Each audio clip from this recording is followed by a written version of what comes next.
Eerla Sriramamurthy Andhra Pradesh Bharatiya Janata party media ప్యానలిస్టు. Polavaram ప్రాజెక్టుని Bharatiya Janata party పక్షాన 16వ తారీఖున రాష్ట్ర భారతీయ జనతా పార్టీ నాయకులందరూ కూడా సందర్శించడం జరుగుతుంది పోలవరం ప్రాజెక్టున. ఆ సందర్భంలో కొన్ని విషయాలు మీతో పంచుకుంటున్నాను. పోలవరం ప్రాజెక్టు మెడ్రాస్ ప్రెసిడెన్సీలో 1942లోనే అంకురార్పణ జరిగింది. 42లో ఎస్టిమేట్లు కూడా తయారు కాబడ్డాయి. ఆనాడు ఉన్నటువంటి chief engineer L Sivarama Krishnaiah garu మరియు ఐసీఎస్ అధికారి విశాఖ వాసి అయినటువంటి సొంటి రామ్మూర్తి పంతులు గారు మరి దాన్ని శ్రీరామపాదర సాగర్ ప్రాజెక్ట్ అనేటువంటి నామకరణం చేసి ఆనాడు 6 లక్షల రూపాయలు మెడ్రాస్ ప్రభుత్వం రూపకల్పనకి ఖర్చు చేయడం జరిగింది. 66,80,00,000 రూపాయలు వ్యయంతో పూర్తవునని మెడ్రాస్ ప్రభుత్వం దృష్టికి తీసుకెళ్ళినప్పుడు ఆనాడు ఉన్నటువంటి చక్రవర్తుల రాజగోపాలాచారి గారు ఈ ప్రాజెక్టు కట్టడం వల్ల తమిళులకు ఉపయోగం లేదు, ఇది ఆంధ్రులకే ఉపయోగమని వారు ఆ రోజు అడ్డుకోవడం జరిగింది. ఆ కారణంగానే ఆనాడు ఆంధ్ర నాయకులందరూ కూడా చాలామంది మరి దీని మీద తీవ్రంగా మరి విరుచుకుపడి ప్రత్యేకంగా ఆంధ్రులకు రాష్ట్రం రాకపోతే ఈ ప్రాజెక్టు పూర్తి కాదని ఉద్యమం తీవ్ర రూపం దాల్చింది. అందులో భాగమే పొట్టి శ్రీరాములు గారి యొక్క 59 రోజుల ఆమరణ నిరాహారదీక్ష చేయటం, వారు ప్రాణత్యాగం చేయడం జరిగింది.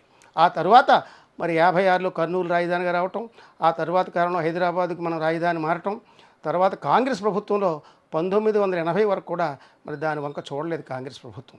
80లో అంజయ్య గారు ముఖ్యమంత్రి అయిన తర్వాత దానికి ఒక శంకుస్థాపన చేశారు. ఆ శంకుస్థాపన చేసినటువంటి కాంగ్రెస్ వేసినటువంటి పునాదిరాయి సమాధిరాయిగా మిగిలిపోయింది. తర్వాత స్వర్గీయ ఎన్టీ రామారావు గారు అధికారంలోకి వచ్చిన తర్వాత ఈ ప్రాజెక్టుకి పేరు మార్చి తెలుగు గోదావరి సుజల సాగర్ అని పేరు పెట్టారు. పేరు పెట్టి వారు ఒక శంకుస్థాపన శిలాఫలకాన్ని వేశారు. అది కూడా ముందుకు సాగలేదు. తరువాత కాలంలో మరి రాష్ట్ర విభజనకు ముందు మన వైఎస్ రాజశేఖర రెడ్డి గారు ముఖ్యమంత్రి అయిన తర్వాత కాలువలు తవ్వడం ప్రారంభించారు. కొంత పని ముందుకెళ్ళింది. ఆ తరువాత కాలంలో మరి రాజశేఖర రెడ్డి గారి మరణానంతరం రాష్ట్రం 2 ముక్కలైన సందర్భం ప్రజానికానికి తెలుసు. ఆ తర్వాత జరిగినటువంటి రీఆర్గనైజేషన్ యాక్ట్లో దీన్ని పొందుపరిచి ఈ ప్రాజెక్ట్ని జాతీయ ప్రాజెక్టుగా మరి నిర్ణయం చేయడం జరిగింది. నిర్ణయం చేసిన తర్వాత 2014లో మరి ప్రధానమంత్రిగా మోడీ గారు వచ్చిన తర్వాత ఈ 12 సంవత్సరాల కాలంలో అనేక రకాల సహాయం మరి ఎన్డీఏ గవర్నమెంట్ ద్వారా మోడీ గారి పాలనలో మరి ముందుకు సాగింది.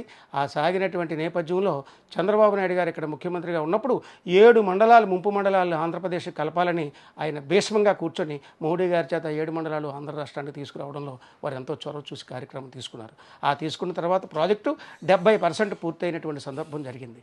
ఆ తరువాత వచ్చినటువంటి జగన్మోహన్ రెడ్డి ప్రభుత్వం మరి రీటెండరింగ్ విధానం అని, తరువాత డయాఫ్రామ్ వాళ్ళు కొట్టుకుపోవడం, తర్వాత నిర్లక్ష్యం, తగినటువంటి కార్యక్రమాలు సక్రమంగా చేయకపోవడం, ఈ నేపథ్యంలో కేవలం ఆ 5 సంవత్సరాల్లో 2% మాత్రమే ప్రాజెక్టు పనులు జరిగినటువంటి సందర్భం.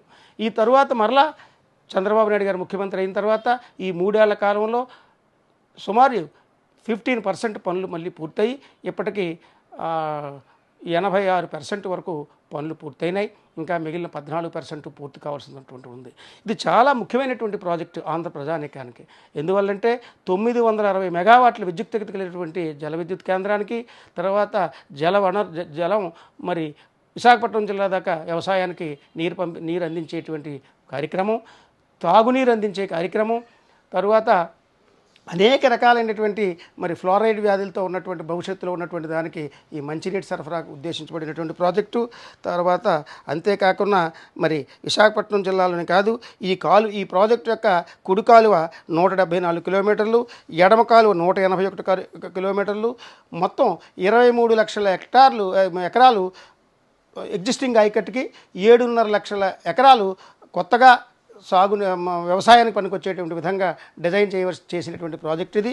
ఈ ప్రాజెక్టు పూర్తయితే కనీసం 2028కైనా పూర్తయితే సుమారు 30 లక్షల ఎకరాలకి మరి సాగునీరు అందించేటువంటి ఆంధ్ర రాష్ట్రంలోనే అతిపెద్ద ప్రాజెక్ట్ ఇది. కాబట్టి ఈ ప్రాజెక్టు నిర్మాణానికి మోడీ గారు ఎన్డీఏ ప్రభుత్వం కోట్లాది రూపాయలు ఎప్పడబడితే అప్పుడు ఎంత ఖర్చు అయితే అంత ఖర్చుకి నిధులు విడుదల చేస్తూ ఉన్నారు. మరి పనిలో కొంత లోపం వచ్చింది తప్ప నిధులు విడుదల చేయడంలో కేంద్ర ప్రభుత్వం ఇప్పుడు కూడా ముందే ఉంది. ఈ ప్రాజెక్ట్ని భారతదేశంలోనే మరి ప్రధానమైనటువంటి ప్రాజెక్టుగా మరి మోడీ గారి ప్రభుత్వం మరి కేంద్ర ప్రభుత్వం దీన్ని శరవేగంతో పనులు చేయడానికి ముందుకెళ్తుంది కాబట్టి మరి భవిష్యత్తులో మిగిలిపోయిన పని కూడా పూర్తి చేసి ఇది త్వరలోనే ప్రధాని చేతుల మీదుగా జాతికి అంకితం చేయాలని మరి మా అందరి తాలూకు రైతాంగం యొక్క చిరకాల కోరిక ఇది.